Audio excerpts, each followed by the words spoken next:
session of our live. I'm so glad that I have the privilege to be alive and to be here today. First thing first, I want to speak to the mom. If your kids are out of control, you have no idea what to do with your children. And if you find that you are really struggling with parenting and motherhood and you don't know what to do next, I'm here to tell you that I have a solution for you. And the solution is this journal. It's called Sacred Moment.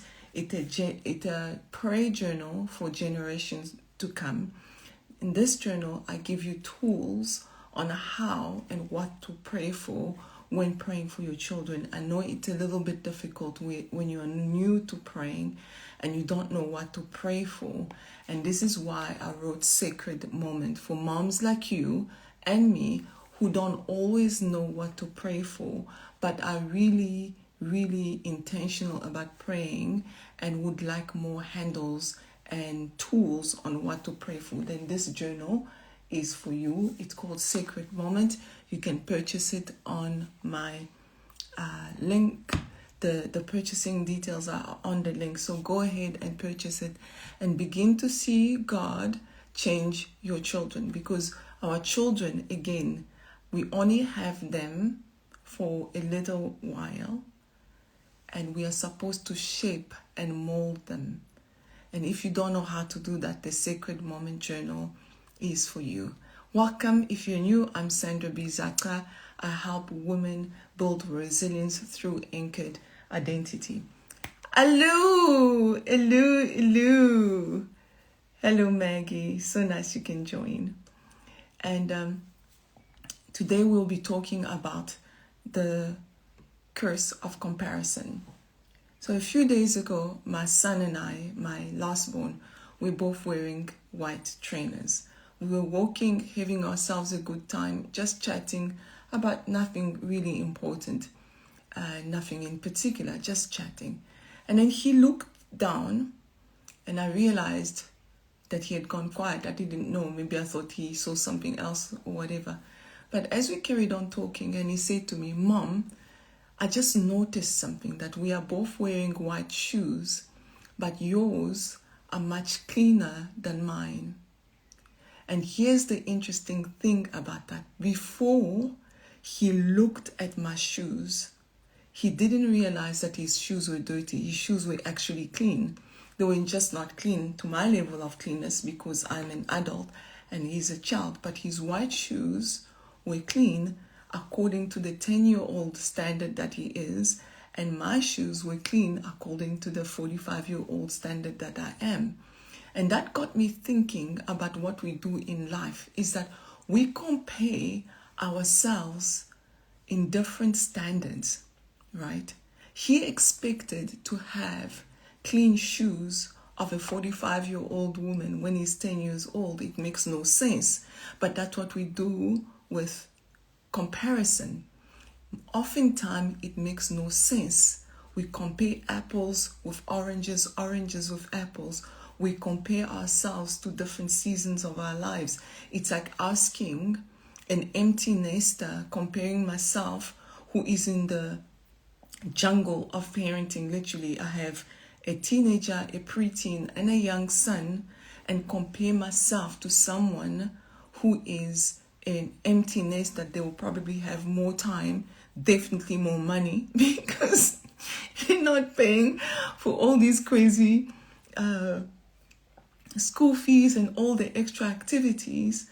They will probably have more capacity for a lot of things than someone like me. We compare ourselves in different stages of our lives. So Ezra looked at his shoes, which were correct for the age that he is. For a 10-year-old, his shoes are supposed to be dirty. And he took my shoes over the 45-year-old, which are also white, which are supposed to be clean, which is correct. And he compared his shoes to mine. And I said to him, do you realize why comparison is so dangerous? Because suddenly he was not content with the shoes that he had. He was not content. 5 minutes before that, his shoes were perfect. He was happy with them. The shoes were great. They were the right shoes for where we were going and for what we were doing, and they were clean at the standard of a 10-year-old. And then he compared his shoes to mine, and suddenly he was unhappy. And that's what comparison does to you. It makes you discontent with what you have. He went from a place of abundance to a place of lack because he decided to compare himself to me. Before that, there was contentment. After comparison, there was discontentment. That's what happens when we compare our lives to other people. We get discontent with what we have. We go from a place of abundance to a place of lack because suddenly we are seeing things that we don't necessarily need or want, but suddenly we want them or need them because somebody else has them. And I think that also the danger with social media. Social media has taught us to be discontent. Social media has taught us to want things that we do not want. Where you were happy with your kitchen, exactly the way it was functioning, you were happy with your pot, and suddenly you see somebody else using another pot, another kitchen that looks better than yours, which you didn't know looked better than yours, and you come home and you no longer like your kitchen. You see somebody's spouse spoiling them on social media, they are sharing. Suddenly there's something wrong with your spouse. You see, comparison, the spirit of comparison makes you discontent. It's true, the spirit of comparison makes you discontent. You become unhappy about things that you don't need or want. So that was the first thing I realized from that conversation. The second thing that I realized from that conversation, we sometimes want things that we are not called to carry. If I were to give my 45-year-old shoes to my 10-year-old, they will be too big. It will break him. It will be too heavy. He's not able to carry that. He's not able to carry that burden of a 45-year-old shoe. And I, as a 45-year-old woman, would not be able to wear the shoes that belong to a 10-year-old. So we must not want things that we are not called to carry. Sometimes we want things that other people have, but we do not have the capacity to carry them because it will break us. We want things that we do not have the capacity for. It will break us. The person that is carrying what they have been given, they have the capacity to carry what has been given to them. And you want something, you want a platform that your character cannot carry, your emotional stability cannot carry, your physical self cannot carry because somebody else has it, and they carry it well because they've been called to carry that thing. And if you were to carry it, it will break you. So this is what comparison does. Number one, it brings discontent. Number two, it makes us want things that we cannot carry. Things we are not called to, we do not have capacity for, we do not have the character for, we do not have what it takes to carry certain things that we want. The people that are carrying the thing that you admire the most about them, that makes you want it, it is a calling. And they have been built for it. Sometimes you are not built for things that people are carrying. It will crush you. It will kill you. It will kill you. So we must not want things that we are not called to carry. Things that we do not have the capacity for. And that's what comparison does. And then the next thing that comparison does, it makes you dislike who you are and what you have. Makes you dislike who you are and what you have. There was a season in my life where I was losing my hair. A lot of it was falling off. I became obsessed. When I mean obsessed, I became obsessed with watching other people's hair. I would spend hours watching other people's hair, and the spirit of covetousness, the spirit of jealousy would rise up in me so much that I would want somebody else's hair. Spend hours watching people doing their hair, not because I was wanting to learn something or because I was admiring, because in my mind, I felt, in my heart, I felt that I deserved it more than they did. Do you see how wicked and insidious comparison and jealousy is? I would feel in my heart, Happy Women's Day. I would feel in my heart, oh, thank you for that. Thank you, I appreciate that. Thank you. I would feel in my heart that they deserve it, I deserve it more than they deserve it. Because my jealousy and my coveting heart would make me believe that I am more worthy than they are. That's what comparison does to you. You begin to think you're better than other people and you deserve things that they have because you want them. And on top of that, it makes you unhappy. Do you think I walked away feeling better about my hair? No, I felt worse. I felt worse. Instead of spending time finding out how much I could learn, how much I could grow my own hair, and finding out what was the issue and why it was falling off, I spent time, hours, wanting other people's things. Do you see? So we spend time wanting other people's careers, wanting other people's platforms, wanting other people's marriages, wanting other people's children, instead of saying, how can I become better at this so that I am happy with what I have? Instead of doing that, we're stalking people online, comparing your marriage to somebody else. That woman has put in the work so that she can enjoy the marriage. Often what we do is we want the fruit of people's lives without the work that they did in the planting. They had to dig to plant. They had to water. They had to do things. But we are not prepared to do the work that will bear fruit. But we simply want the fruit so that it can make us look good and feel good. That's what comparison and jealousy does. My dad always used to say, comparison, you either walk away feeling bigger than an elephant or smaller than an ant. Than an ant, you know those ants? Either way, it comes from a place of pride. Pride will be our downfall. Pride makes you think you're better than other people, just like I thought I was better than other people wanting their hair, instead of spending time learning how to grow my hair, researching the right doctor, researching the right thing. How do I change my diet? Do I need to drink more water? No, I am busy watching people for what they have. By the way, watching them putting in the hours, right? They're putting in the hours and taking care of their hair.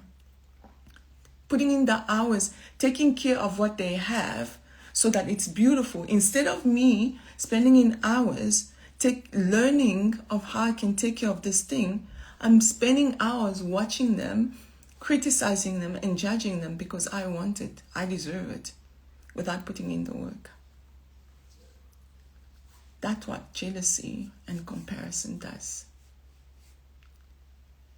It makes you want things you are not able to carry.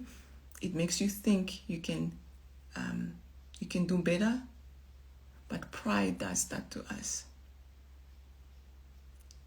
It does that. So if you are struggling with comparison, with jealousy, with whatever it is that you want that does not belong to you, get offline if you have to. Get offline. If there's a certain person that makes you feel jealous, you want what they have. Remember, you're not necessarily built for what they have.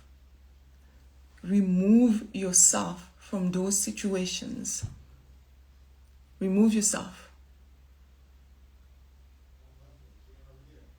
This is how I deal with comparison in my life. My son was such a good example. Is put your blinkers on. Every life has its own cross to bear. And some people's crosses, the burden that they have to carry for their lives will break you. It doesn't mean they're not living beautiful lives, because here's the thing. When people be like, oh, she's probably unhappy anyway. It doesn't matter. You still want her life. That's not the point. The point is you don't like your life. That's why you want somebody else's life. That's not the point. The point is you want somebody else's life. It doesn't matter if they're unhappy or happy. It does not matter. The point is go like your own life. And social media is so dangerous because people judge you by your body. Oh, she doesn't even have a beautiful body anyway. But you are watching me work out, and yet you are criticizing me, and you are sitting on the couch not working out, wanting my body, and still criticizing the body that I'm working on. So go deal with your jealousy. Remove yourself from places or people that you are jealous of and comparing yourself to until you can deal with it. Start by recognizing it. You cannot deal with something that you are not willing to acknowledge. You have to be able to have some real straight talk with yourself and say, hey, I struggle with jealousy. It's okay to struggle with jealousy. It's okay. It's a human thing. But it is what you do with that jealousy that will determine the kind of person you are. Because jealousy, the last point I'm going to make, and comparison turns you into a complainer. Did you know, fun fact, that every time you complain, your brain actually shrinks? They've been doing studies on it. True story. Every time you complain, your brain shrinks. That's how jealousy and comparison makes your world so small. It shrinks your brain. Can we be women who are able to acknowledge that we are having feelings of jealousy and deal with them? Number one, remove yourself. Number two, some things you are not built for. Just because you want them, it doesn't mean you are built for them. They will break you. Number three, anchor your identity. Who are you? Who are you? Because if you know who you are, you will not want something that does not belong to you. I have friends that do incredible things. Incredible. And I look at them in wonder. I'm like, how are you even able to do that? Because they are called and built for it. I'm able to enjoy it because I know if I was to do it, I would simply die. I wouldn't be able to cope. So stop comparing yourself to other people's lives and don't assume that their lives is unhappy to make yourself feel better. It doesn't matter. You're the one with the problem. Stop comparing your life to other people's lives. Learn to be content. And sometimes in learning to be content is removing ourselves from those situations that are making us jealous. And if you still can't do it by yourself, then you should hire me as your coach. You should hire me. I'm a very good coach. I will help you. I've created frameworks that will take you from a lack of identity to identity. I will take you where you go from a place of being a refugee within, because when you lack identity, you are a refugee in your own life, because that's why you would want other people's things. I will take you from a place of brokenness, a place of jealousy, a place of no purpose, no identity, and we walk a road together where you can find your own identity and begin to flourish. And then you can begin to enjoy other people's lives, other people's content, other people's things without wanting them, because you have your own life. Because you have your own life. You have your own life. And remember, if you are struggling with your children as well, last thing I'm going to say, I want to remind you, get my journal, Sacred Moments. It's a prayer journal. It will change your life and the lives of your children. Some of us complain too much about our children, that they're not doing this, they're not doing this. Well, are you praying? You're spending more time on your phone than you are praying for your children, and you wonder why they are struggling. You wonder why the voice of the world is louder than your voice. Because you are not fighting for them. Fight for your children in prayer. Fight for your children in prayer. Pray for them. Pray for them. Pray for your children. You know, the Bible says that we have not born children doomed for disaster. Why are your children living disastrous lives? And we're busy complaining about our children. I don't see calluses on your knees and your hands and your forehead because you've been crying out to God for your children, but you've been complaining. Are there calluses on your knees because you've been praying for your children, crying out to God? Until there are calluses on your knees because you've been fighting for your children, you do not get to complain about what kind of children they are. Because, excuse me, you are not praying, and you are wondering why the world, TikTok, Instagram, their little friends have a louder voice than your voice. Because you are not praying. Your child is disrespectful. Have you been praying? Your child is struggling in school. Are you praying? Your child has terrible friends. Are you praying? Your child is into drugs. Are you praying? My child has ADHD. Has the Lord said your child has the ADHD, or you've only listened to the doctors? Who are you listening to? When was the last time you listened to God about what He says about your children, but the doctors?